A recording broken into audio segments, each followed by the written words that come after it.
Welcome back to our journey.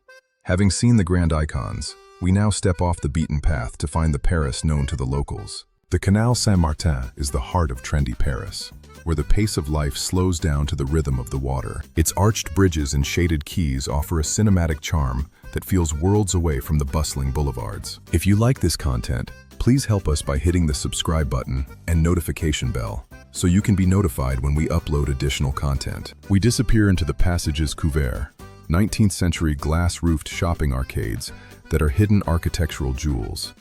Here, time seems to stand still amidst old-world boutiques, rare book dealers, and quiet tea rooms. To the northeast lies Parc des Buttes-Chaumont, a rugged, romantic landscape of waterfalls and suspension bridges. It is a favorite local escape, where the city's wilder, more untamed side is carefully preserved. Back in the Marais, Rue des Rosiers hums with the history and flavors of the Jewish quarter. Just steps away, hidden public gardens offer a silent refuge behind heavy wooden doors. We walk the Promenade Plantée, the world's first elevated parkway, built on an old railway viaduct. Below us, the arches of the viaduct are home to master artisans, keeping French craftsmanship alive. In the 5th arrondissement, Rue Mouffetard remains one of the city's oldest and most lively market streets. The air is thick with the scent of roasted chicken and the chatter of local vendors. We visit Saint-Sulpice, a masterpiece of neoclassical design, with a history as layered as its architecture. The square outside is a place of quiet elegance,